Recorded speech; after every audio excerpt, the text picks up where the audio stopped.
নিরপেক্ষ বলতে তো ওই যে খালেদা জিয়া যে বলছেন পাগল এবং শিশু ছাড়া কেউ নিরপেক্ষ নাই।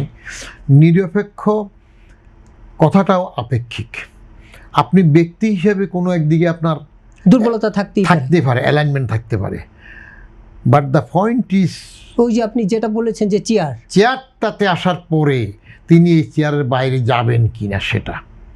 যেমন আমি যখন এনবিআরের চেয়ারম্যান হিসাবে গেলাম তখন আমার দায়িত্ব কি?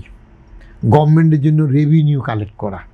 সেই সময় তো আমি আমার আত্মীয় অনাত্মীয়, কোন দলের কে আমার প্রিয়ভাজন, সেটা আমি দেখলে হবে না। আমার কাজ হইল যার কাছে আমার সরকার প্রণীত আইন অনুযায়ী, সরকারের বিধিবিধান অনুযায়ী, শুল্ক আইন, ইনকাম ট্যাক্সের আইন, ব্যাট আইন, এই আইনে আমাকে যেই ক্ষমতা দিয়েছে, যেই এখতিয়ার দিয়েছে, সেটা প্রয়োগ করে আমি সরকারের রেভিনিউ বাড়াবো। অতএব এখানে আমার কোনো অ্যালাইনমেন্ট, দলীয় মনোভাবাপন্ন হওয়া কারো প্রতি কিছু থাকবে না।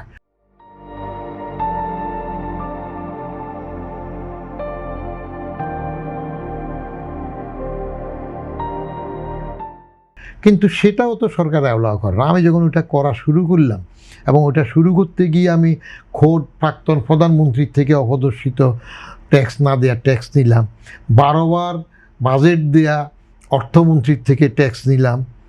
কেমন, শুধু প্রেসিডেন্ট হওয়া বাকি, আর সব পদে গিয়েছেন তার থেকে নিলাম। তো তাহলে আমাকে বদলি করলো কেন?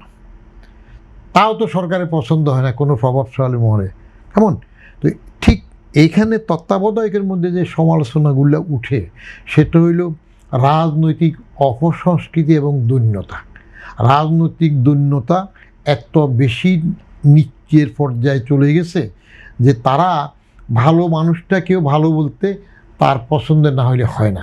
বিচারপতি লতিফুর রহমান যখন প্রথম প্রধান উপদেষ্টা হয়েই 12-13 জন সচিবকে সাথে সাথে আধা ঘন্টা 1 ঘন্টার মধ্যে বদলি করলেন, এটা নিয়ে ভীষণ সমালোচনা শুরু করলো যে ইনি তো বোধহয় বিএনপির লোক, বিএনপির গেসা, আওয়ামী লীগ সমালোচনা করলো।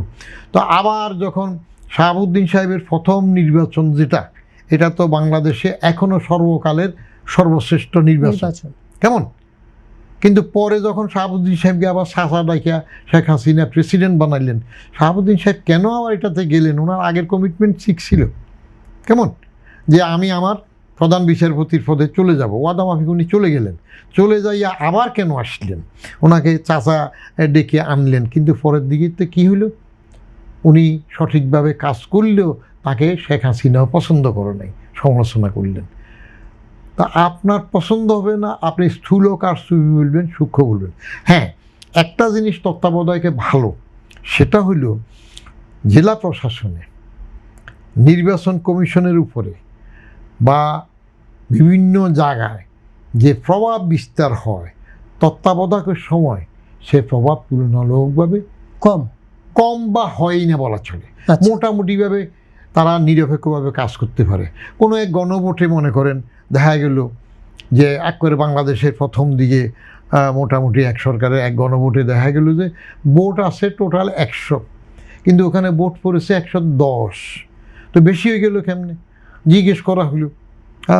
হয়তো এনএসআইয়ের এক বড় ডিজি সাহেবকেই বললো যে এত এটা হয়ে গেল। বলে স্যার সিল মারাতে বলছেন যে সিল মারা তো শুরু হইলো, তখন তো আর ব্রেক কষা যায় নাই, বেশি হয়ে গেছে, এখন কমায় ঠিক করে দেব। দেয়ার লাইজ আওয়ার ট্রেজেডিস। যে যেখানে আছে সে সেখানে তার দায়িত্বের বাইরে করতেছে। এই যেমন আওয়ামী লীগের যেটা বলা হয় যে 2008 ভোটে এটিএম শামসুল হুদা কমিশন 3 উদ্দিনের আমলে, মাইনুদ্দিন, মাসুদউদ্দিন, ইয়াজউদ্দিন, এইসব উদ্দিনদের আমলে যেটা হলো ভোটে, কিন্তু 14 কী হয়ে গেল? বিনা ভোটে 153টা বিনা ভোটে হয়ে গেল আনকনটেস্টেড। আমি সেটার উপর একটা লেখা লিখছিলাম কলামে যে ভোট দেখতে গিয়ে আমি কি যে দেখে ফেলেছি। তারপরে 18তে কী হলো? রাতের ভোটে। আপনি চিন্তা করতে পারেন, রাতের বেলা সিল মেরে মেরে বাক্স ভরাট করে ফেলছে, তো এটা না হলে উঠে কেন? তারপরে 24-এ কী হইল? আমি তো আপনি রাজনৈতিক দল যদি নিয়ম না মানে, এবং শেখ হাসিনা তত্ত্বাবধায়ক সরকার বন্ধ করে দিল কেন ক্ষমতা এসে? তার কারণ প্রথমবার যখন বেগম খালেদা জিয়া শাহাবুদ্দিন সাহেবের আমলে হলেন। 21 বছর ক্ষমতার বাইরে থেকে শেখ হাসিনা আসলেন, 96-তে 96-তে আসলেন।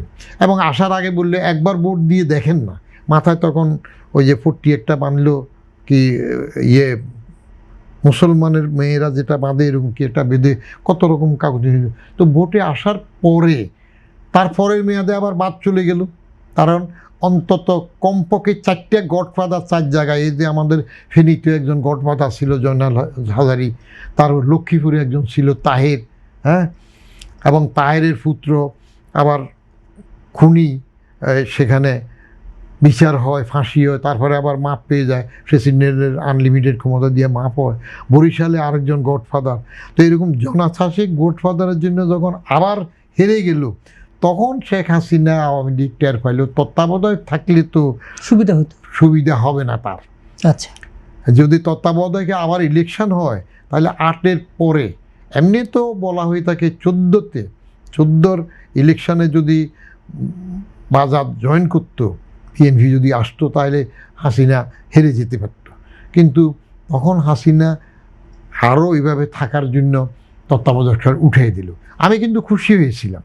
তত্ত্বাবধায়ক সরকার উঠিয়ে দেওয়ার পরে দলের অধীনে নির্বাচন হওয়াতে আমি খুশি হয়েছি।